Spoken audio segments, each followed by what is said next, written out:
Can everybody hear me?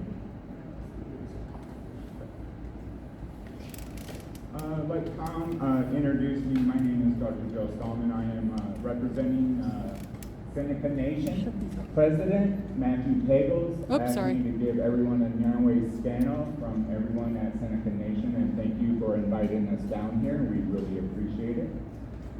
Before I go on any further, I got to take care of some paperwork. So wherever I travel in Seneca Aboriginal lands, I like to do a land acknowledgement. The reason why I like to do a land acknowledgement is because I am not Seneca, I am Tuscarora, and my people come from the mountains and the Piedmont of North Carolina. That's where we were located in the 15th century when Europeans made contact with us. Very quickly, by the 17th century, we had to migrate north to the Haudenosaunee Confederacy in what is now New York State. And the Seneca people gave us land to live on. So as a native person who was a refugee, whose ancestors were refugees, I am eternally indebted to the Seneca Nation. So at this time, I'd like to acknowledge and honor that we are gathering on the traditional and ancestral grounds of Haudenosaunee, which is the actual name for Seneca people, in case you didn't know. The Aliwigi, where we get the name Allegheny, those are the ancestors. So these are the ancestors who came before the Delaware and the Haudenosaunee. I also like to give recognition to the Lenny and Lenape, the Shawnee, and all of our ancestors.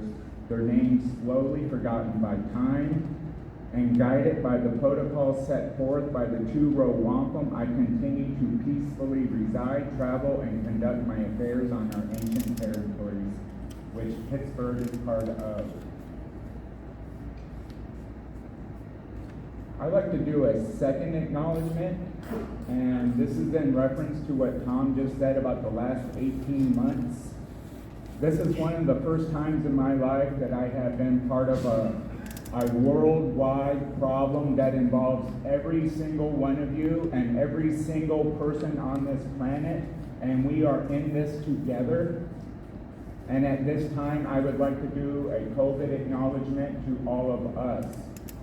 I take a moment to remember that all those who we have lost or who are forever infirm, and to remember that all of us are trying to make the best decisions possible for ourselves, families, and communities based on our level of education, access to sound biomedical information, and how the pandemic has affected us all.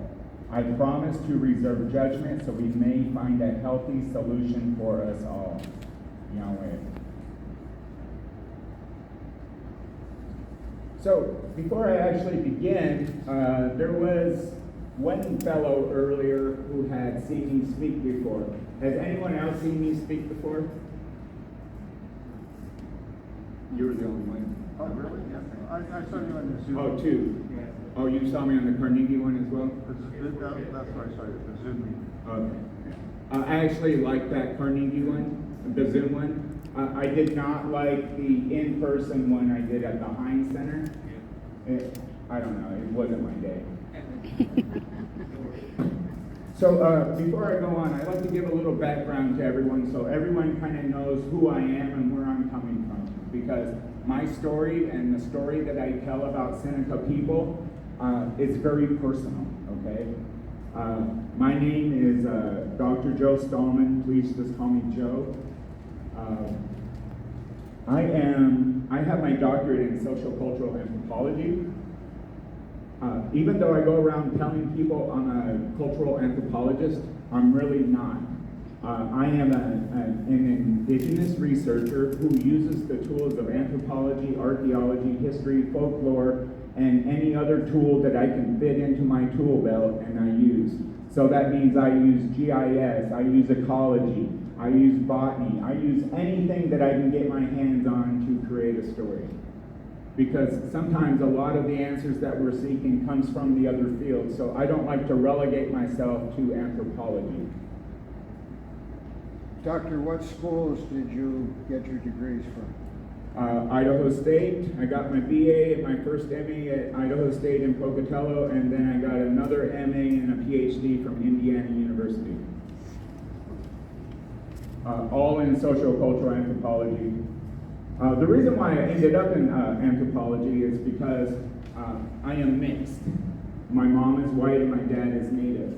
So growing up, I lived a very precarious existence where I had everyone telling me who I was, and I never had a voice in saying who I was or who I thought I was, because everyone had an opinion on who I was, based on my perceived race, right? We live in the United States, and we have this very funny topic that we have issues with, and it's race. We don't know how to talk about it, and we don't know how to deal with it.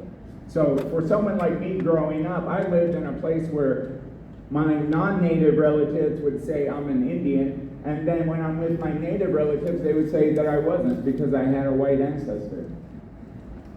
And so that made me kind of curious about race and how we talk about race, and is it real? Is it scientifically proven? What's the biology that supports these ideas that we call race?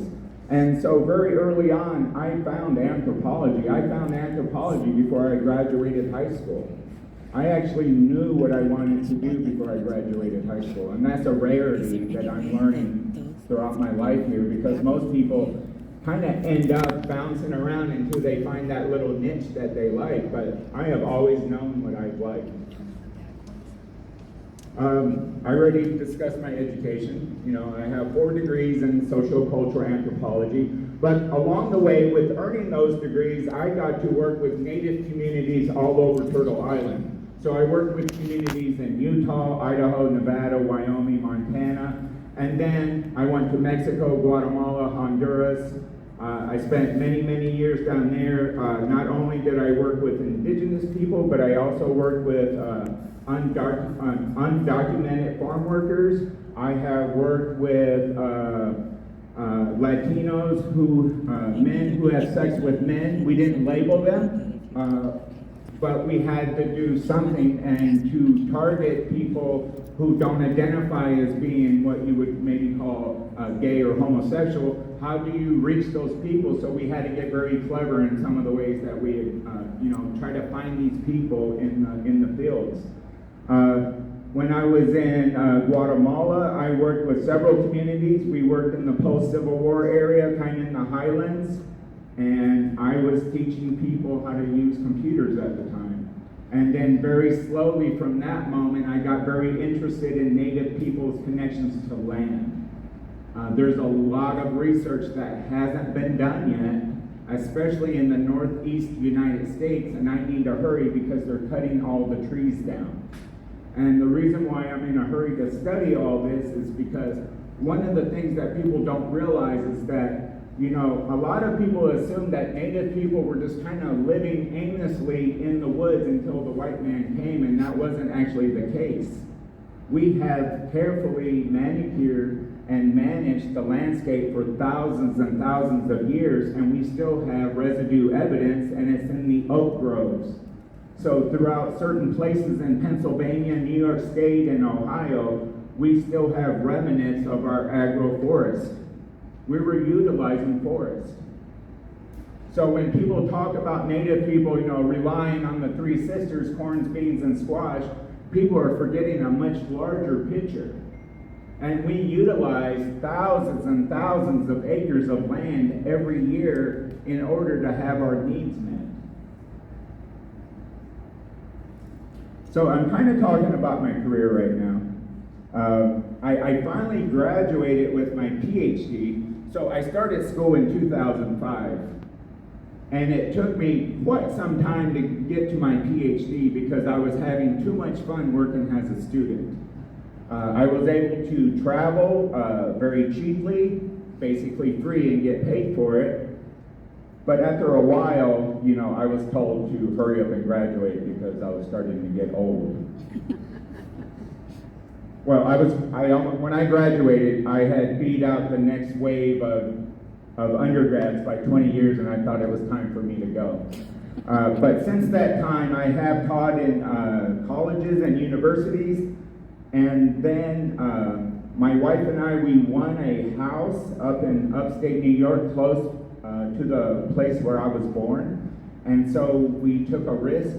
We kind of sold our life in Indiana, and we moved to New York State without jobs or anything. And within probably like 3 or 4 months, I started having contracts with Seneca Nation. I started making contacts there, and before you know it, I'm actually working for Seneca Nation, and I think it's a very good relationship. So what do I do for Seneca Nation? So I'm actually in charge of 4 departments. So the main department that I'm in charge of is the Cultural Center. I will show a picture of that in a moment.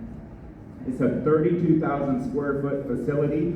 The top floor is a museum, and the bottom floor is a collections repository that has over 100,000 items, most of them attributed to the Seneca. So I control the Cultural Center. I'm the museum director, and then for you guys interested in historic preservation, you guys know what SHPO is? State Historic Preservation Office. Every state has one. Not only do states have one, but native nations also have one. So I'm the Seneca Nation equivalent of that historian. So I go around and I try to assess landscapes, buildings, and any other structure that we might have utilized over time, and I look for that historic importance of it so we can save and salvage some of this stuff. And then we had COVID. COVID was very interesting because I was out of town the week that the world shut down, and so by the time that I got back to my job on Monday, March 15th, I was the only person working at the museum. Everyone else was furloughed. And so every day for the next 90 days, I went to that museum by myself, and I learned everything that I could inside that museum.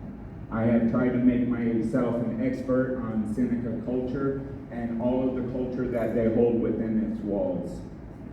And so slowly from that time, I have done my best to consolidate as many departments as I can in order to streamline and make services more efficient. Because another thing that I do at the Nation is I try to make all of that material accessible to Seneca people. Because what's the point of holding on to all of this material if we're not touching it, if we're not visiting with it, if we're not utilizing it? Because we really believe that all of these objects have energy. And when we engage that there's an energy transference between that object and ourselves, and that connects me to my ancestors. It's very important. And so I try to make it accessible for every other Seneca who wants to see or touch or read anything they want.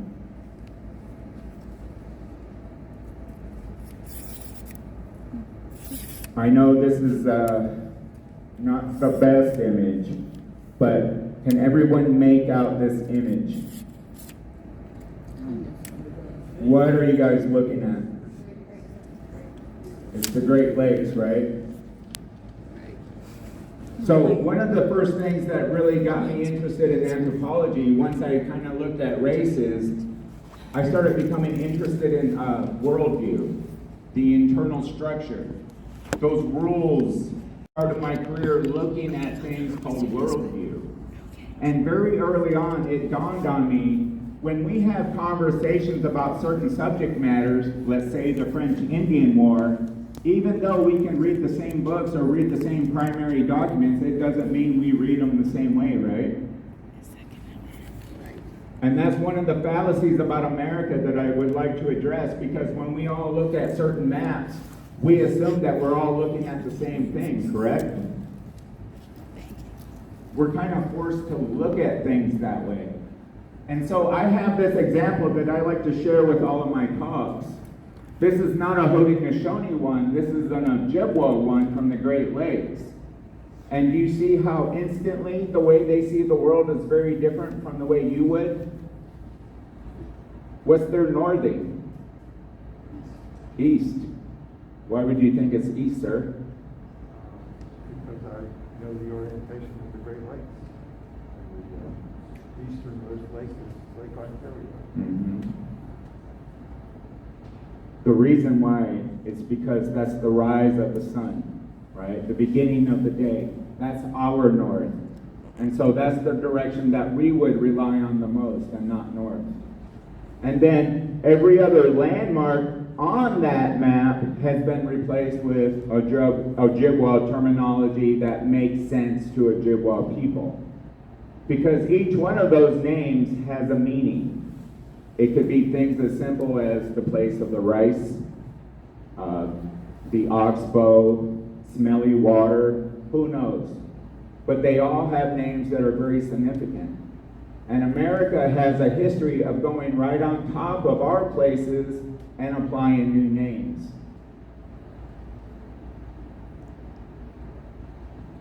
Oh, I went the wrong way.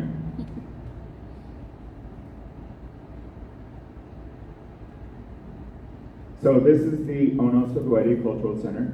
One of my favorite things is to get my audiences to say it. So on the count of three, I want everyone to say Haudenosaunee Cultural Center. 1, 2, 3. Wow. All right, we're going to go one at a time. No, it's really a beautiful building. You know, in everything that I've done so far in my career, this is probably one of the most honorable things that I've ever been asked to do, and I try to do the best job I can every day. There is quite an investment in this building, and they have expectations of forwarding their culture into the future, where they know that their children will always know that past, so they can stay connected to their present and future. And I take it very seriously. So who are the Seneca Nation of Indians? So a lot of people understand who the Iroquois are. So I don't like the word Iroquois, even though it's in the title of my museum. The museum was started in 1977, and they were trying to cast a net as wide as possible to get people through the doors. And so as a result, they called it the Seneca-Iroquois National Museum, and I have been doing my best to break about 44 years of branding. That's really hard to do. When people call something the Seneca-Iroquois National Museum for 44 years, it's hard to get people to change their minds on what the name is. And then on top of it, you give it the hardest name on the planet. Because it can be a tongue twister. If you don't use those tongues and lips like that, it's really difficult to say. Haudenosaunee Cultural Center. So the Seneca Nation is a little bit different than the rest of the Haudenosaunee. In 1848, the Seneca Nation broke away from the Confederacy. So they're not actually a chief system anymore. They are an elected government, and they have 3 branches of government. So they have an electoral, legislative, and judicial, just like the United States. And actually, the Seneca Nation is, so let's see, how did democracy come to the New World? The United States first, Haiti second, Cherokee the third, Choctaw the fourth, Chickasaw, and then Seneca Nation. So the Seneca Nation is actually the 6th democratic nation to form on Turtle Island. Pretty impressive, right? So they separated from the Confederacy, and that was probably the wisest move they ever done. Because if you look at Seneca Nation now, they are quite a powerhouse in Western New York. They're the 5th largest employer.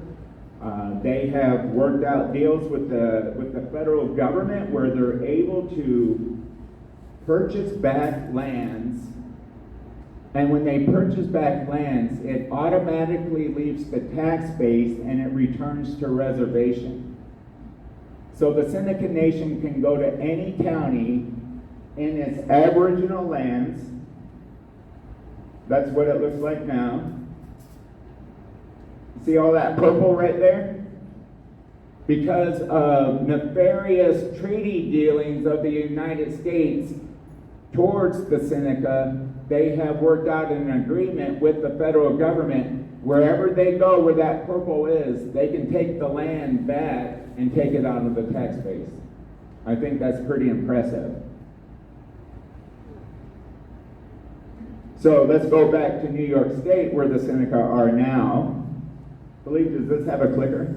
I mean, like a red thing? Yes. Please at the top.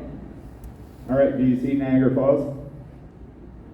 So, in 2001, Seneca Nation bought 50 acres in the center of Niagara Falls and took it out of the tax base. And so there's an independent Seneca territory right in the middle of Niagara Falls. And then in 2003, they did it in Buffalo. And they have 9 acres downtown Buffalo now. And they're slowly buying back all their land.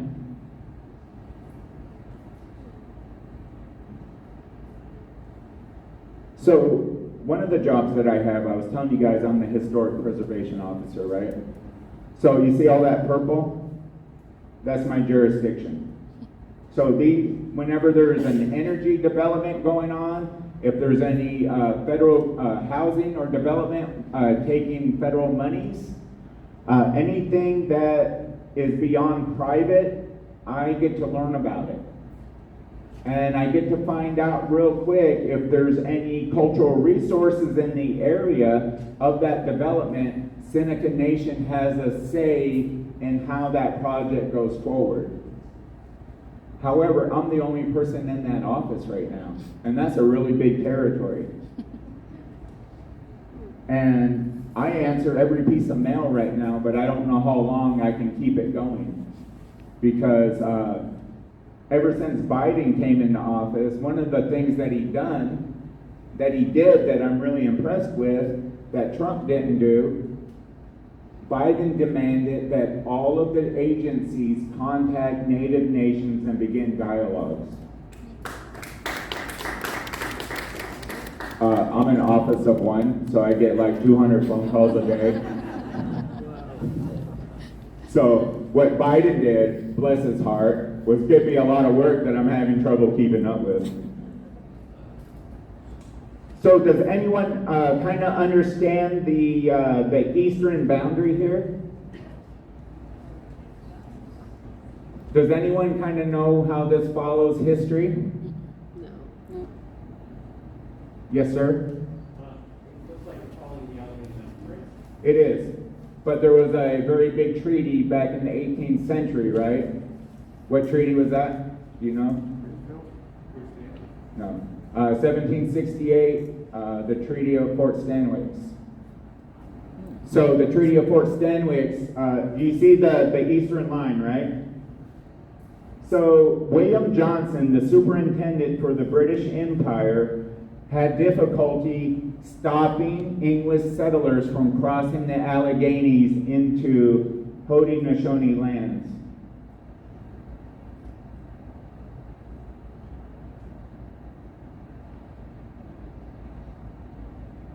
Because you heard about all those horrible stories in the past where native people and settlers were killing each other, right?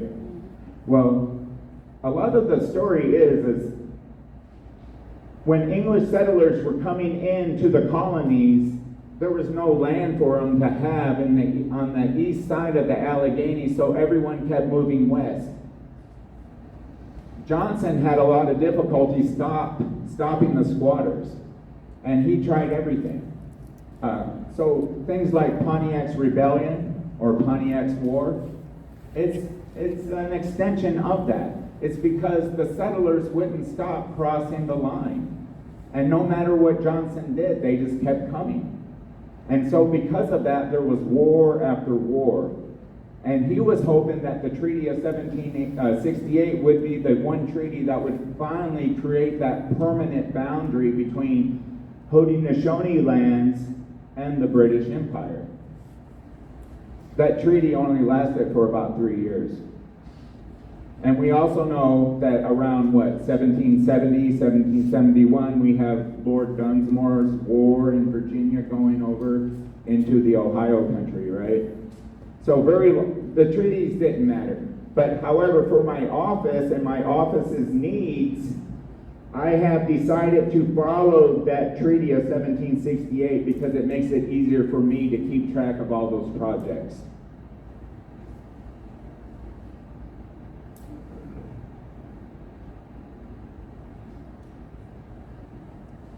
So one of the things about my talks that are a little bit different, I don't approach it as an anthropologist, like I said. And so when I talk about history, especially the past with people, I don't rely so much on the written text. I rely on the written text, I rely on primary records, I rely on oral histories. So Native communities really hold on to oral histories, we really do. And they're very important. And even when we don't have that memory, we have other forms of memory keeping devices. So things like wampum belts, those allow us to keep memories alive. So we have readers who can read wampum belts who can tell you what happened in 1768, what were the terms, what were the conditions, and what were the outcomes, and who was there. And so we have specialists who carry on these forms of knowledge keeping. I also rely on archaeology. Archaeology is a very good and useful tool. It has its limitations.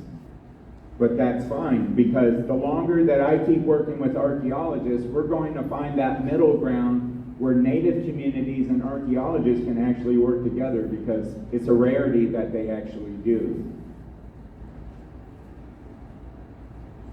The last thing that I rely on is anthropology. Because what's the best way to understand what happened in the past is you look at living people. You observe living people. And that's what I do. And so when I have a question about the past that my people might have done, what I do is look at the living people around me, and I pay attention to what they do. And by simply doing that, I find lots and lots of answers to a lot of questions that historians find perplexing. So when I give a little talk today, I don't have time to go into the deep details of history. What I'm doing is just giving you guys a summary of the Pittsburgh area. So you guys kind of know about some of the things that happened before Europeans came here. And I hope it's enough to get those intellectual juices going, where when you guys leave here, you'll go to Wikipedia and look at Wikipedia and go down to the references and go find those books, go find those documentaries, go find those resources.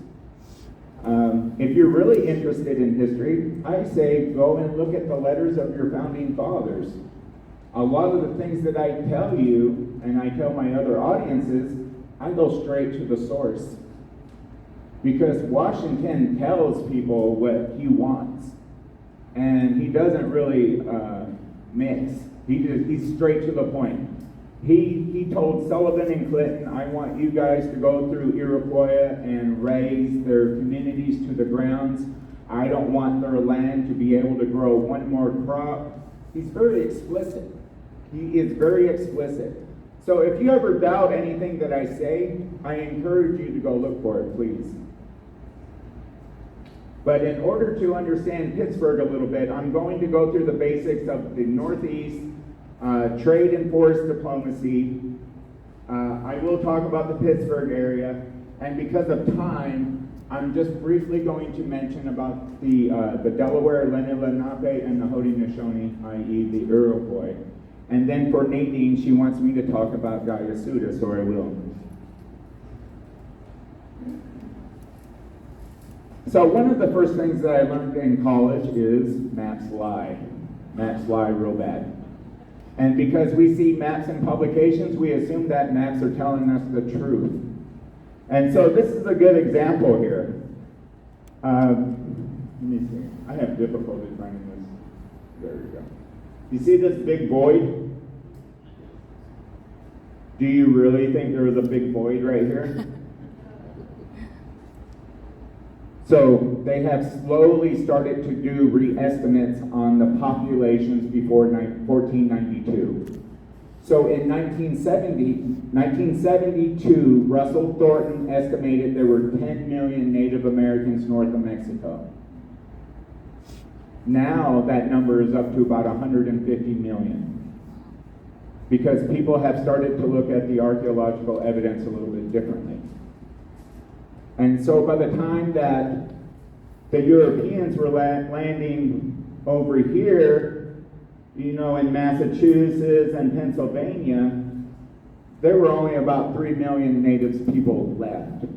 So what happened? Well, what a lot of people don't realize is that when the Spanish landed in Florida, they brought smallpox with them. And very quickly, because of people like De Soto, they spread smallpox. So every time that he went to a community, he spread smallpox. And what a lot of people don't realize is that our cities that we were living in were actually multinational. So when we watch movies or when we read history books and we think about these famous indigenous towns that we're reading about or watching about, people assume that they're monocultural when that's not the case. There were actually multinational cities. We're talking about cities of 20,000 people. So 2 years ago, they started doing LIDAR under Lawrence, Kansas. Has anybody ever been to Lawrence, Kansas? It's actually, by 1500, it was an Indian town of 20,000 people that collapsed under smallpox. And so by the time that Americans made it back through in the 18th century, it looked like nothing. But only recently have we realized there was a city that held 20,000 people. It's quite impressive, right? So in these communities, they're actually multinational. And it's multinational in a lot of different ways. People are marrying into the people from the community, but these are also trading centers, and everybody has something to trade. And so you have people from all over Turtle Island showing up in these cities, and they're doing trade. They're bringing objects all the way from places like Yellowstone down to Tennessee. So there was a cave in Tennessee where they found a 1,000-pound piece of obsidian that was found that has been sourced to Yellowstone National Park. And I'm guessing it was much bigger when it left the park and they chipped it down as it traveled down to Tennessee. Because they traded with it, right? So 1500, we have the Spanish landing in the southeast. They start to spread smallpox. People in towns are starting to get sick and dying. And so people from other regions are going back home. Guess what they're doing? They're taking smallpox with them. And so by the time that the colonists were coming back through 100 years later, we were actually in a cultural recovery mode. Because for us, we didn't have any immunities against smallpox, and it would actually wipe out entire cities. It wasn't uncommon. So when we have things like this, a big void, I question maps like that. Because there were people there. And they had names for themselves. And then, right here, we have the Shawnee. And the reason why the Shawnee are there is because they tell anthropologists and archaeologists that they are the direct descendants of the mound builders. Well, you know, they are. But so are the Haudenosaunee, so are the Delaware, the Tuscarora, the Caddo, the Choctaw, the Chickasaw, the Cherokee. We're all descendants of the mound builders. But it gives a pretty good idea of how the Americas kind of looked in this area.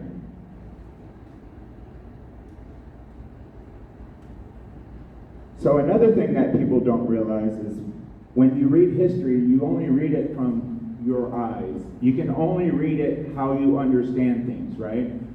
So when we're born, our parents start that process of enculturating us to the rules and how we see the world. And we take it for granted. We really do. And we don't realize how much that really colors how we see the world. So when you look at a lot of the materials that we see coming out of the past, we don't see women. We don't see women at all, especially Native women. And we know that's not the case in our communities. Because before Seneca Nation left, and I'm still Tuscarora, we relied on chiefs. And in our chief systems, our chiefs weren't necessarily, they didn't necessarily gain their status by being born into that role. They were picked by the women of their clan. So when a chief dies, what they do is start that process over. So all the women in the clan figure out who that next chief is going to be. And sometimes it takes a long time. Sometimes it takes about 4 or 5 years. Sometimes it takes a few weeks. And I think it really depends on the situations at hand. So in Haudenosaunee culture and Delaware culture, what we have are systems where all the power of control actually rests with women. However, if you look at most history books, do you see any women in there? Do you see Native women telling Native male chiefs how to behave at treaty negotiations? How many narratives have you read of women telling male chiefs what to do at treaty negotiations? 0, right? So, and that's a problem with this, and this is one of the hard issues that I have trying to explain to my audiences, and I hope that my skill set as an anthropologist, I'm able to do that with you guys tonight. So, in Haudenosaunee culture, well, let me back up. I really like to use our current world to give examples. So, how many people are grandparents right now? All right. How many grandparents have grandchildren who were born to a certain biological sex, but they now see themselves with a different identity?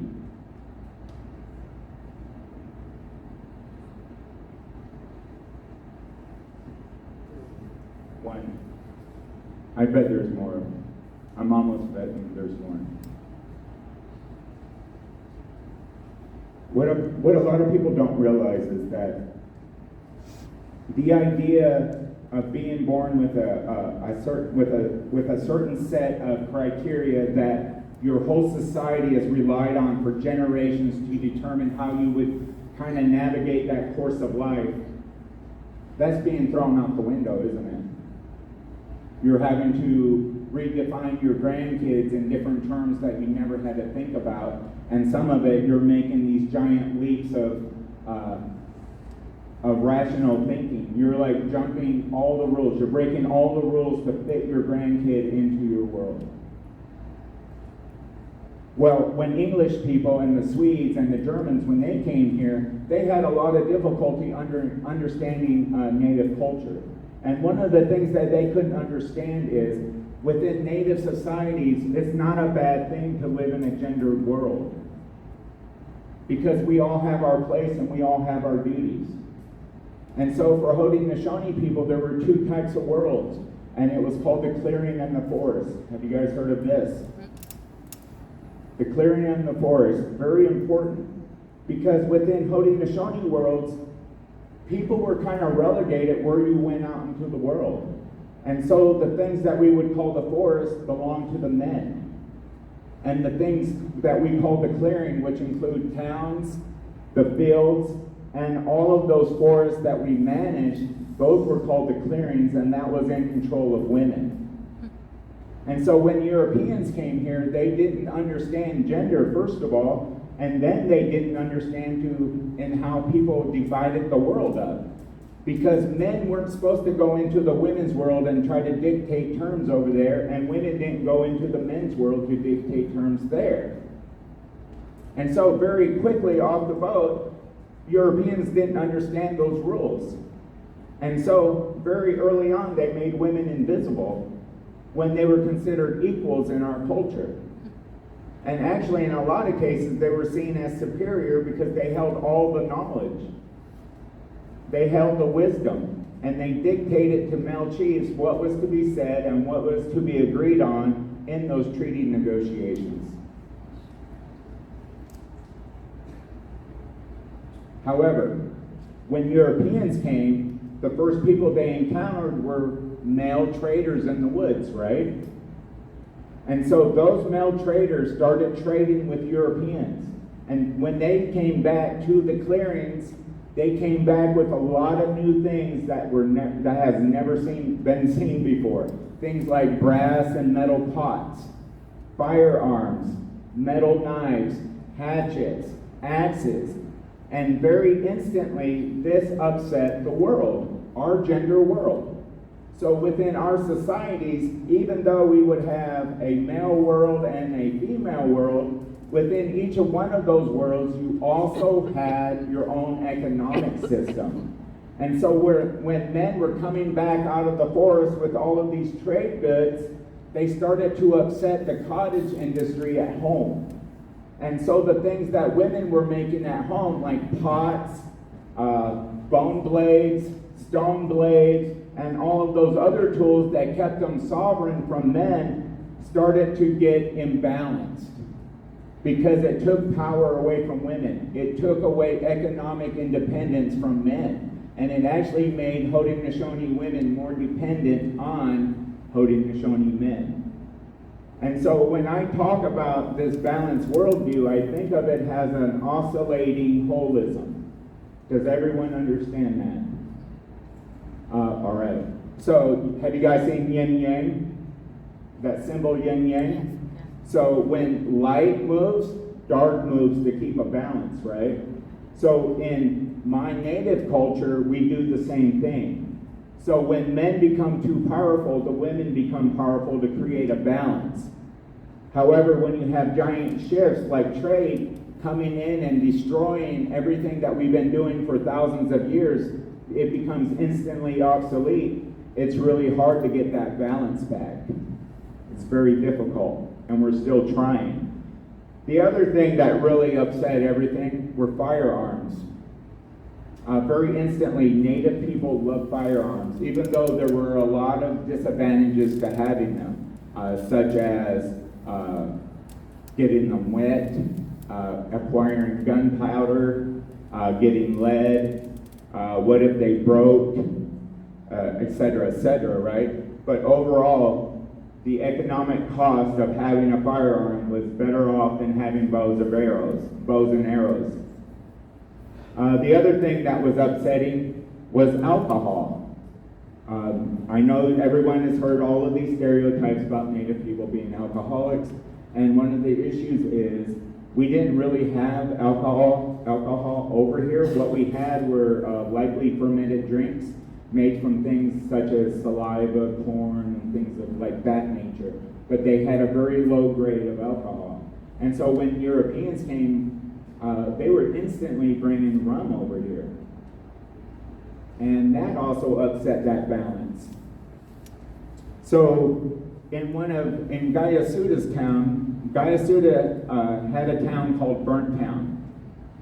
And by 1796 or so, Guyasuta had already died, and Corn Planter was in charge of this town. And Quakers came through the town one day, and they were so much in shock that every person in town, from little kids to grandparents, were drunk on rum. And it was because by the end of the American Revolution, traders were really established in the Pittsburgh area, and they kept sending rum up the Allegheny. And they were doing it for a lot of different reasons. Does anybody know the primary reason for giving Native people alcohol?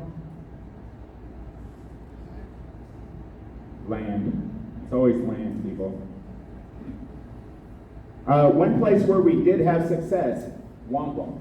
So within our worldview, so let me back up. So we live in a gendered world, right? And so when you travel into the world, you either travel through the forest or you travel on the rivers. And so when travelers would go to other towns, they would travel through the forest or on the rivers, and they would get to the place called the edge of the woods. And that is that fuzzy line between the male world and the female world. And so every visitor, when they reached the edge of the woods, what they would do is start a fire, and they would hold up white wampum shells. White wampum are made out of shells, quaha and whelk. So sorry, blanking. And so these are beads that we would make into wampum belts and treaty belts. So when you have a visitor coming to the edge of your woods, what they would do is start a fire, and then they would hold up a string of white wampum, which signified peace. And so they would wait for their potential host to come to them, and the host would come to the edge of the woods, and they would communicate and figure out what these people wanted. And if they decided they were going to bring in these people into their community, the first thing they would do is grab that white wampum, because that was their ticket into the community. But it also assured them safe passage, a place to sleep, a place to bathe, and a place to eat. And we honored that. And it's actually a philosophy that we have, and we call it one dish, one spoon. And it's an idea where we all share earth together. All the resources on earth belong to all of us. And so that's where that idea comes from. One dish, one spoon. But it was also a very powerful idea because it went into diplomatic life. It's the way that we treated one another.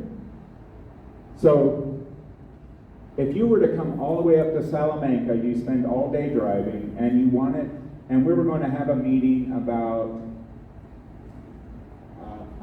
solar farm, right?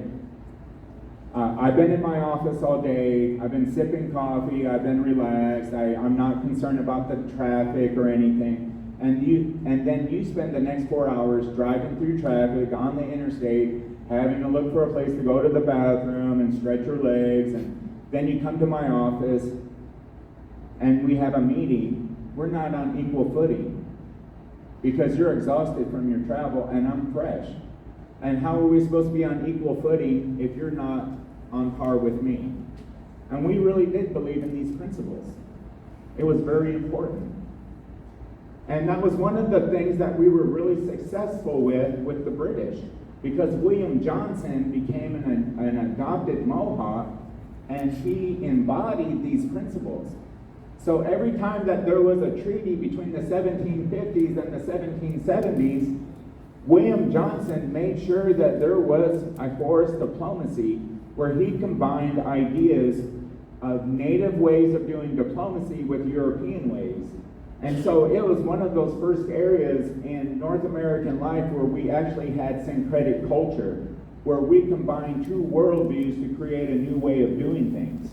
And it was very successful until the end of the American Revolution, because after the American Revolution, the Americans decided to take a conqueror approach to doing treaties with native communities, and it failed miserably. But also very early on, when Europeans came to Turtle Island, you know, your ancestors really did encounter a new world. Because the ones who were coming from places like Great Britain, Wales, Ireland, you know, they didn't have things like firearms. They were forbidden to have things of that nature. And when they came to the Americas, their lives opened up. They were able to have different types of tools and weaponry that they were never able to have before. And they also had access to do things like hunt and take care of yourself and not rely on the king to take care of you. And so at the very start of this contact between the two worlds, we have like a transformation. people started to assume that native people were maybe closer to nature. This is where all the fantasies and all the stereotypes begin. And I'll talk about that in a few minutes. But that initial contact is where it started. And it has really blossomed. So when people think about Pennsylvania, this is how they typically think about Pennsylvania, right? You think of the big state of Pennsylvania. But what people don't think about is, this is how Pennsylvania got started.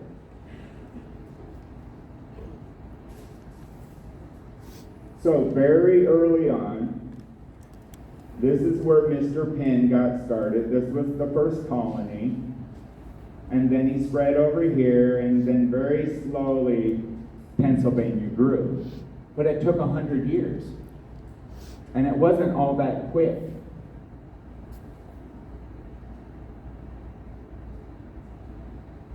So this is a map I have from 1753 to 1758.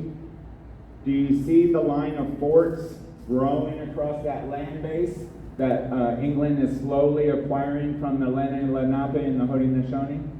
I'll go back. So you see how the dates are getting older as we go across. Whoops.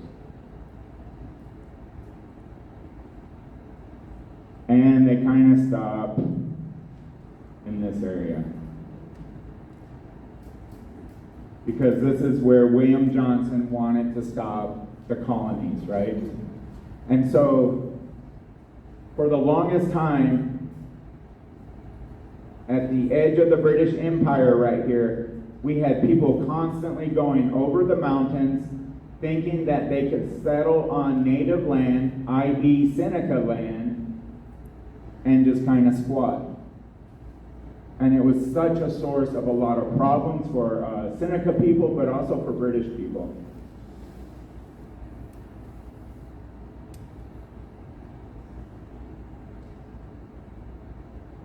And then these last two pieces here. So there was a second treaty at Fort Stanwix in 1784. And in that treaty, Pennsylvania and Massachusetts, because this wasn't New York yet, it still belonged to Massachusetts, they had this dividing line, and this was going to be, I'm so sorry. Can you tell I don't use this clicker often?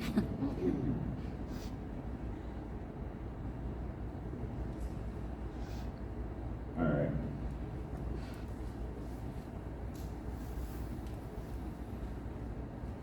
So this part was taken in the Treaty of 1784, and then Pennsylvania wasn't happy enough yet because they didn't have access to Lake Erie. And so at the Treaty of Fort Harmer, 1789, they got the little Erie Triangle right here. So you guys could have access to Lake Erie.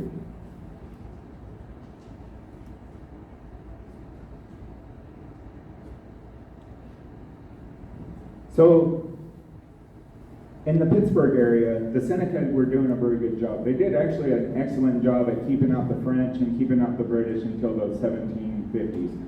At that time, we started having issues, the French-Indian War, and by the end of the French-Indian War, the French were no longer players in North America, and the British were the dominant European empire on North America. And so they started to put a lot of pressure on the Seneca at this time. However, with that migration from east to west, because as I just showed you guys, this is kind of the first area where Pennsylvania got started, right? And so the first people to actually encounter the Penn family were the Lenny and Lenape, or otherwise known as the Delaware. And so one of the images that I like to show here, it is called Penn's Treaty with the Indians, 1772 by Benjamin West. It's a fantastic painting. It's probably in the top 10 of my favorite paintings. But once again, we have a moment of European fantasy of what happened in the past, because this painting was actually painted 50 years after that. But as soon as the Penn and his family landed here, the Lenny and Lenape, they started moving west. So who are the Lenny and Lenape? So when I read the history of the past, I think about who the Lenny and Lenape are now as a people, because I'm an anthropologist and I'm trying to understand the past and why people made certain decisions, right? So we know for a certainty that the Lenny and Lenape, their community structure is based on clans. So there's been talk before Europeans came here that the Lenny and Lenape had over 30 clans of people. However, by the 1700s, there had been so much population reduction that they kind of squeezed everything down to 3 clans. So you have turkey, wolf, and turtle. So when we think about chiefs, I already said this a few minutes ago, when we think about chiefs, we tend to think about chiefs as being hereditary, right? You're born into this royalty, and that's actually not the case. It is an earned social status. However, the only part that has to deal with birth is you have to be born into the clan that you're going to be the chief of.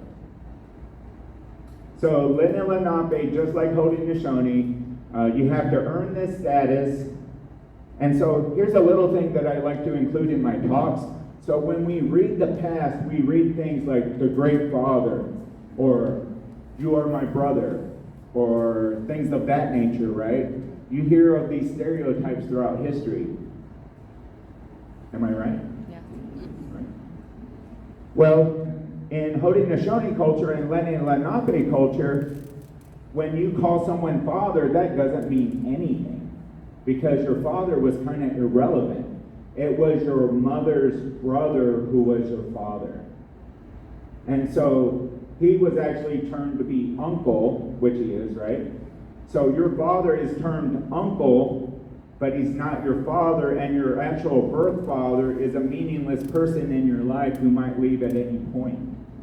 He might get kicked out of the clan house. Because when men married into a family, they married into a clan and they moved into a clan house. And so if a man did anything to upset the clan mother has a right to kick out the man. And so as a result, uncles were fathers. And so Nadine, if you want to think about the past, you know who Corn Planter is? Yes. You know who Handsome Lake is? Yeah. He started the religious revival for the Longhouse religion. Okay. He and Corn Planter were brothers, and so as a result, Guyasuta is Corn Planter's father. That's the most important man in Corn Planter's life, is Guyasuta. So Guyasuta was a very famous chief who lived in this area for over 50 years, and I'll talk about him in a moment. And so, back to the Delaware, so they're matrilocal. So what I just said is, when women found a man to marry, they had to find someone who did not belong to their clan, and if their community had a moiety is a division between clans, so certain moieties couldn't marry the others. So sometimes, I think most of the time, if you wanted to find someone to marry, you had to look outside of your community. And so it's pretty normal for women to marry men from other clans, other tribes, and other nations, and then they would move to that community. And everything controlled in that area, in the towns, were controlled by the clan mothers. So if you wanted a parcel of land to grow corn, you would have to go ask the clan mother, and she would go find a parcel for you to grow corn on. So in the Delaware, all the chiefs, they were also religious leaders.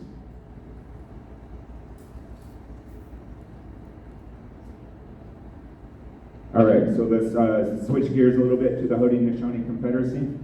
So when people think about the Haudenosaunee, they think of the 6 nations of the Iroquois Confederacy. This is kind of how you learn about it in school, right? You have the Mohawk, you have the Onondaga, you have the Cayuga, you have the Tuscarora, Seneca, and on. You have to go. Oneida. However, what people don't realize that the Confederacy was more than the Six Nations. See that little short list? I only pulled out those names out of a short publication for the Pittsburgh area between the 1750s and the 1780s. So when you think of the Seneca controlling Pittsburgh, yeah, they controlled Pittsburgh, but it was a multinational city at this point because there's at least a dozen ethnic communities living in the Pittsburgh area, living under the umbrella of the Haudenosaunee.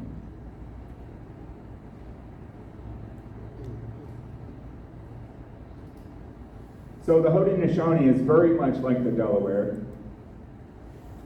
And one of the biggest differences between the Haudenosaunee and the Delaware are the number of clans, and our chiefs weren't necessarily religious leaders. They were more like civil servants.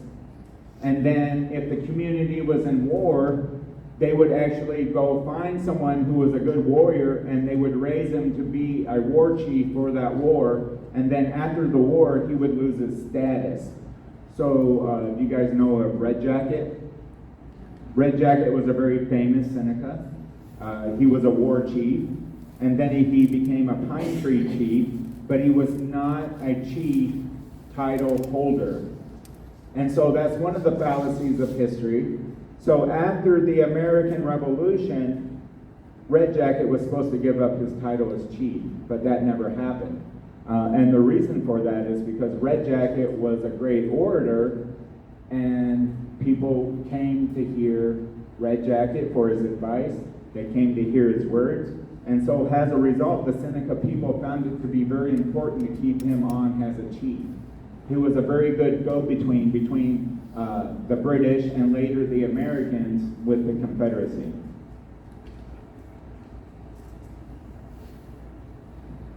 And so the other thing about the Confederacy that I would like to point out is that when people talk about Haudenosaunee history, they have this habit of talking about this conquest idea. So there was a period of time between the 1630s and 1700 where the Seneca Nation grew from western New York all the way to the Mississippi River, all the way down to the Cumberland River, and all the way north into Ottawa and Ontario. That's how big the Seneca Empire was. And what a lot of people don't realize is the people that they're calling Seneca aren't necessarily born Seneca. A lot of people that were Seneca, they were people from other nations who lost wars with the Seneca, and they would be adopted in. There would be other times where if you had an ancestor who was murdered by someone, you would do mourning wars, and these would be short-term wars where you would go back to the other community who killed your friend or relative, and you would try to capture someone to replace that person in your culture. Because remember at dinner time we were talking about having names? Well, we're not supposed to have vacant names, and so if I was killed by someone next door, my family would have to go avenge my murder, but also bring back a kidnapped victim to replace me so they can have my name so there's no gaps. And so we kept our populations replaced all the time by bringing in new people. And so one of the things that historians like to do in history books is they like to diminish our value as a people by saying we were conquering other people and absorbing them, or we were outright terminating them, and that was not the case. And another example I would like to bring up, so you guys can make this a little bit more relatable. In your own culture, okay, here's one. Afghanistan. So at the beginning of September, the United States left Afghanistan. And then for the next week, there were thousands of Afghanis coming to the United States as refugees, right? Did one American look at those people and call them a defeated person? A refugee from a war? Did they say anything like that? No. America was open arms, and they accepted these new people into their culture. Well, guess what? The Haudenosaunee did it too, and we did it first. We always accepted refugees, and we always adopted people. And people use that as a way to diminish our political value and our longevity on Turtle Island. Whereas you guys don't do it to yourselves when you guys acquire people, because the United States is a very unique place, right? It is a nation of immigrants. Well, after 1700, a lot of native nations in the Americas became refugee nations too for other peoples.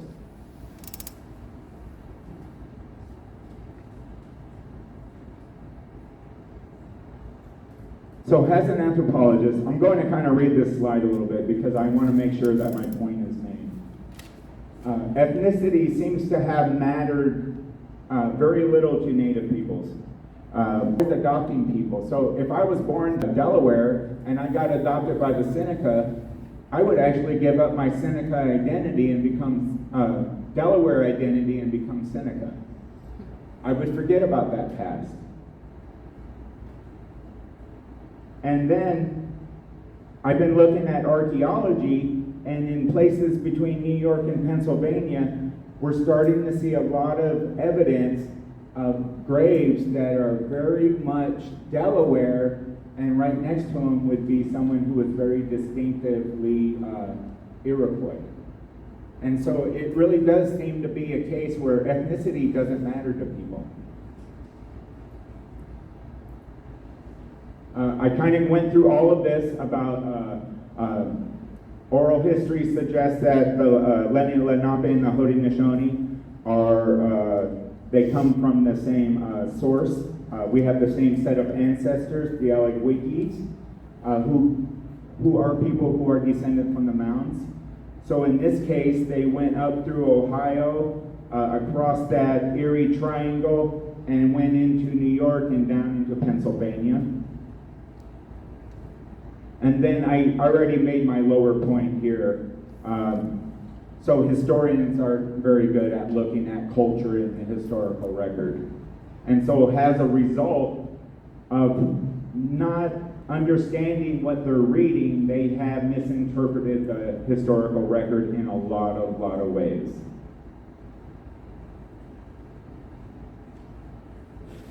So the front end of this talk was to show you guys that we had culture, we had ways of doing things, and we had reasons for doing those things. We had a worldview that we were very much in touch with. We had a connection with all of creation. We understood that our existence on this planet relied on our inner relationships with one another and with all living things. And it became very much disrupted. However, when the European got settled here, they started to have glimpses into Native America. So whereas before the American Revolution, we had a lot of savvy Europeans who understood in order to survive in this new land, they had to live more like Native people. And there has been thousands of cases of Europeans picking up attributes of Native people to make their life here much easier. And the most simplest way that people started doing this was acquiring the foods, right? Corns, beans, and squash. Think about your Thanksgiving plate, right? Most of those foods come from Native people. And it was one of the first things that people assimilated into their life. However, at the end of the American Revolution, things really changed here in North America. Americans didn't think they had to learn Native ways anymore. It was the Native who had to learn the American ways or get out of the way. And so throughout time, there has been these glimpses into Native culture, but those glimpses haven't been enough to get an adequate view of what Native life is like or how Native people think. And so I'm going to give you a few examples. So by the 1830s, America had a really firm grip on the eastern United States, and they were pushing Native people further and further west. However, in many cases in the East, we had outright communities become extinct. They vanished. They became invisible. And so very early on in the American project, they started to do salvage collection because one of the fears was that the native person was going to become extinct, so we better collect everything that we can on them before they do. And so very early on, America invested some of its money into hiring amateurs to go out documenting archaeology sites, going to tribes and collecting everything that they could from them. So you had these collectors going into communities and they would buy regalia, they would buy pots, they would buy tools, they would buy anything distinctively native and then go take it back. Eventually, all of this stuff ended up in the Smithsonian, right? But along the way, places like the Smithsonian, they started departments called the Bureau of American Ethnology. Have you guys heard of this? If you go on Google, anything prior to the 1950s is for free, and there is tons and tons of free books on there. You just download the books as PDFs, and they are just wealth and wealth of information on indigenous culture prior to 1900. Americans were very good at collecting culture. And then said race studies. So very early on, one of the questions that Americans and Europeans took on very seriously was this idea of race. And they were always trying to prove that there was a linear hierarchy of evolution between the very low rungs of humanity all the way up to the top. Who was at the top of this rung? White people. Who was second? No one knows, because it varied scientist to scientist, really. Some people would say native people were the second smartest people. Some people say Asians. However, you had all of these scientists for about 100 years trying to develop new ways of measuring human intelligence. And so I'll give you one quick example. In the 1840s, there was a man at the Peabody. His name was Samuel Morton. And what he did is he asked the army to go across the Americas and collect skulls. And those people would ship the skulls to Samuel's laboratory, and he would fill the skulls with the same size grains. And he would just fill the skulls up with grains and then dump them out into something that he could measure. And he measured people's volumes in their craniums. And that's how he measured intelligence. So in that test, native people, we were the third smartest group of people based on the seeds that fit into our heads. So you had things like that, but you also had after effects of international legislation, and I say international legislation because up until 1924, native peoples were considered to be very distinctive from Americans. We weren't considered to be Americans until 1924. And so when I say international policies, I mean international in the sense between the tribes and the United States. Because when the United States goes into a treaty with Russia over nuclear weapons, doesn't both sides have to agree on that treaty in order for that treaty to work? Well, the United States went into treaties with native nations expecting the same thing, so we want to be treated the same way. And that's why Biden has been honoring his word by making my life so much harder between 8 and 5 every day. And then we have things like conflict zones. So earlier on when I was talking about the Appalachian Mountains, right, where we had squatters going across the mountains trying to get Indian land. So we had these conflict zones. And so in those moments we get little tidbits of Indian knowledge. Usually something terrible like this Indian war party scalped some people, or we're always made the not the heroes, the villains. Thank you. We're always made the villains. And then we have popular culture. One of my most favorite books that I love, Last of the Mohicans. As much as I love that book and I think it's a piece of American literature, it is still flawed. You know why? Because Uncas in that book, he's invisible. You see him in that book, but he has no dialogue, he has no story, he has no backdrop, he has no future. He's a relic. And that's another way we've been rendered invisible. And the other thing that I like to point out is America likes to treat us like this tragic people that we were dying. We had to die in order for America to survive. And so if you look at some of your national art throughout the country, you'll often see like Lady Justice in the form of a native maiden, or you'll see someone guarding an American interest, and it would be like a brave warrior. And these are also misinterpretations of who we are. And a lot of times we get compared to ancient Rome or ancient Greece.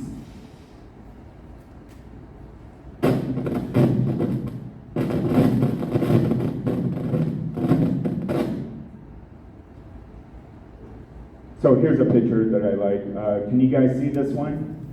I know the podium's kind of in the way a little bit, but this is one of my favorite paintings. This is where Pocahontas is saving John Smith from her dad, which is another piece of fantasy, right? We all know that now, right? Yeah. You guys know that they didn't really get married. I'm just messing with you.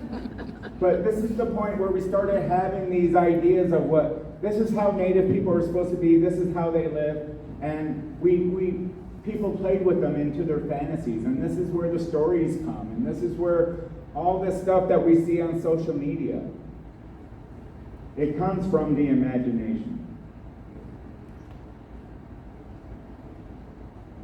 So on the left, we have an image of a Mohican warrior from Roanoke Island, 1590. This was painted by a person, John White, who was actually there. And when I investigate this image, I have spent a lot of time with this image, and everything that I see that John White did to that warrior on the left, he did an ace job. He really did. He paid attention. He looked at their regalia, he looked at their tattoos, he looked at the way they painted themselves, and he painstakingly recreated it as image. So John White is over here painting all of these images of Native people, and he's sending them back to Europe. And so European book publishers at the time were looking at his stuff and other explorers, and because they had never been here, they started to recreate these things into fantasies. Can you guys see the image on the right? Do you see what's going on here? It's Native people eating and selling other Native people. And in this one right here, you got a baby cooking on a grill. You got this guy opening up a chest cavity to clean it up. You got this guy putting a hand in his mouth. So at the same time, in the 16th century, while you have people over here trying to adapt to Native ways, you got all of these fantasies going on over in Europe. And it's creating a picture of what it's like over here. And this is when we became savages. It came to be through popular culture. So we still struggle with this. But guess what is more popular? Do you think John White's painting is more popular or this one? Second one. And if I'm an independent publisher and I need to sell magazines like National Enquirer every week, does that sell or does that sell?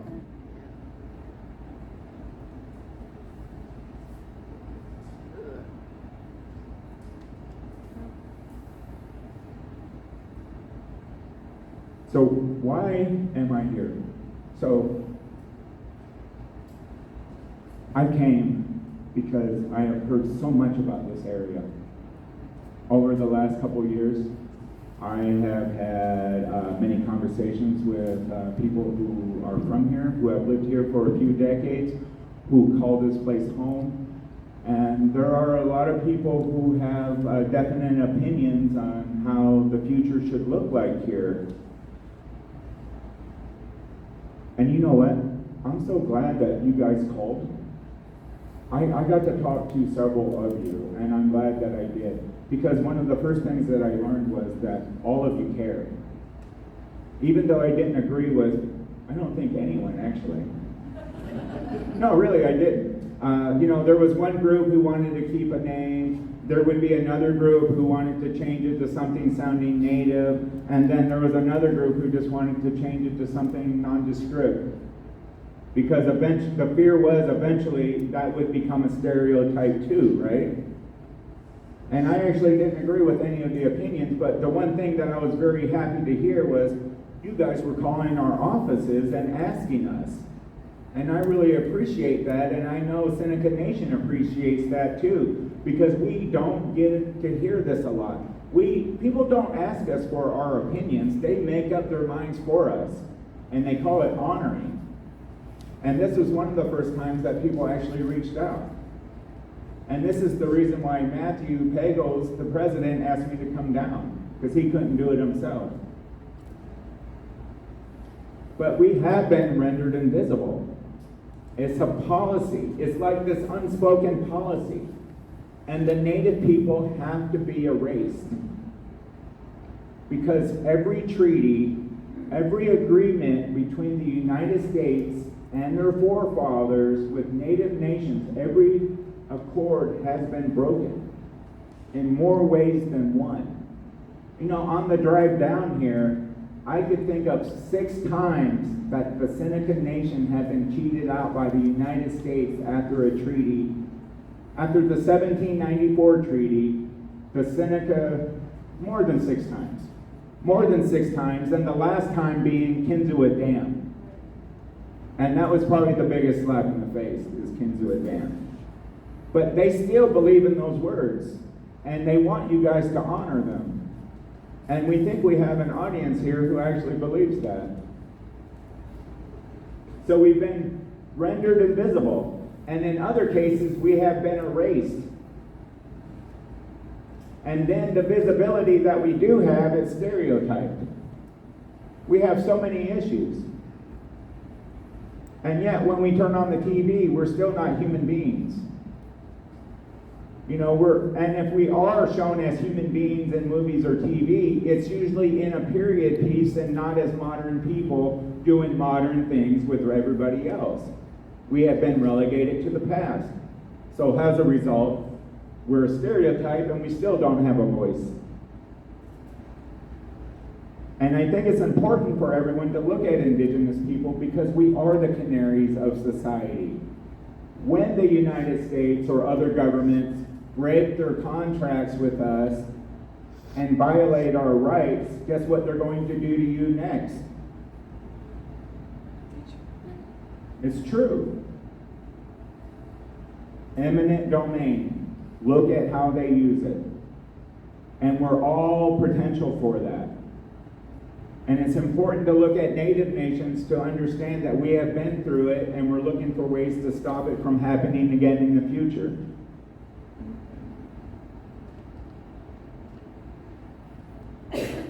So we have stereotypes. I have 3 of them. You guys know what this is from? Who thought that was cute growing up? I did. I was singing it. I saw Indians on TV. I was singing it. I liked it. I still do. And then we have the bad. Isn't that a terrible painting? What does this painting instantly do to the viewer? Fear. Fear, right? It's a very real thing. There are still fears against people of color because people assume that they are barbarians or they're barbaric in some way, shape, or form. And it goes back to moments like this. And then we have the ugly ones.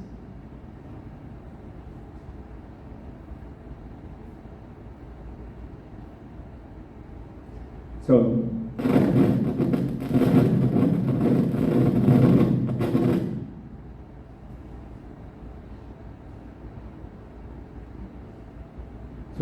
I do go to schools and I give lots of talks on mascots and stuff. And so I usually have a bunch of political cartoons on the Chief Wahoo here, because it's one of the more recognizable mascots, right? It's really famous. And so this one I particularly like. So what they do is just use the mascot, and then they just add other elements to it. And do you guys think that these look stereotyped? Do they look wrong? Do they look inappropriate? Like, I would be so embarrassed to show the Jewish one to my Jewish mentor. I would. You know, I would be so embarrassed, and I would have to explain what I'm about to show him. But yet it's okay every day during baseball season for that logo to be shown and for everyone to do an axe chop.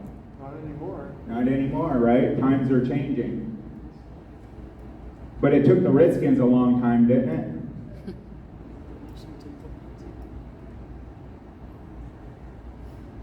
And then there's other times when we have allies and other people wanting to do good and they end up doing wrong.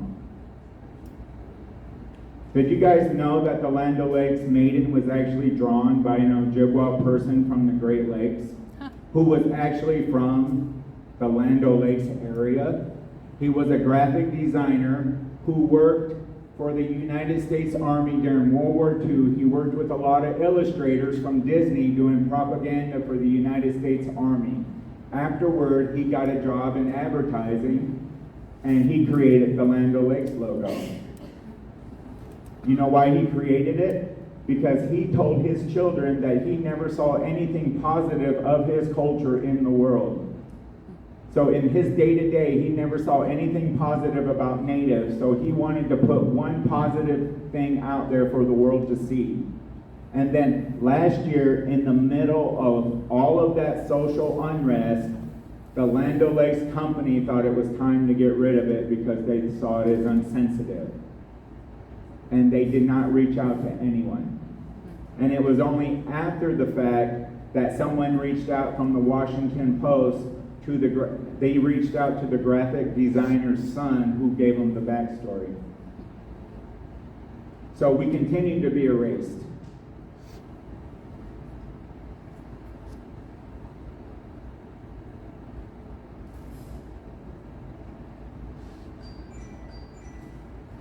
So I really believe, I'm really telling you guys the truth of what I said. I'm so glad that all three parties actually reached out to Seneca Nation on one of these matters. But you know, other people are reaching out too for other things. But there's other things that can be done though. So for me, as an anthropologist and someone who writes a lot, language is important. How we use words. Think about how you use words. And then if you're actually writing to sway an audience, try to think about how those words are going to be read by someone else. So if you think they sound clear and liberal and, you know, free thinking, someone else might not see it that way though. And you got to do your best to try to interpret your own stuff, because things really do get misinterpreted. Another thing that people can do are land acknowledgements. But land acknowledgements are not the final stop. They're only to start awareness. Because when we go into talks like this, a lot of people don't realize that they're sitting on native land. People don't realize that there were at least a dozen people living in this area less than 200 years ago, right? And so a land acknowledgement is a great way to instantly educate your audience, to tell them there were people living here. And hopefully some of those people will take that and go do some research and learn about their town, their region. Also, it's also good to speak up. So when you hear something that is wholly inadequate or a stereotype or just flat out false, correct them. You don't have to be rude. You know, you can just say, you know, I actually heard Joe Stalman say once, blah, blah, blah, right? And it works. because I'm a voice of authority. And lots of times when people are talking about ethnic groups or communities that they know nothing of, they know it second or third hand. So, politely correct folks. Because what you're doing, you're actually stopping that stereotype from moving on. Be critical of secondhand information from literature and media. I would never go to the Last of the Mohicans and look for real, verifiable native culture in that book at all. Even though I love that book, I would not go there looking for data. Invite local indigenous representatives to talks, events, etc. So in this area, in the Pittsburgh area, we have the Council of the Three Rivers American Indian Center, and it's been around for almost 50 years. So whenever you guys have a new event coming up and you want have some native people there, reach out to them. I'm pretty sure they will be more than happy to send a representative out. I also think it's kind of nice to start an event and have maybe a local native person start off with a nice prayer, right?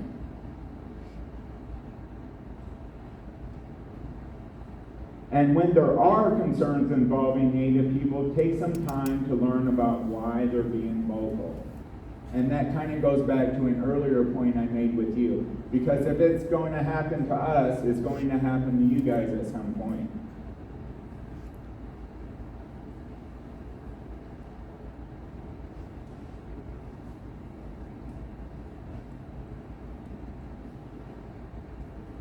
Giving talks like this sometimes, it's not the easiest thing to do, especially when Nadine calls you with a short list of things that she wants you to talk about.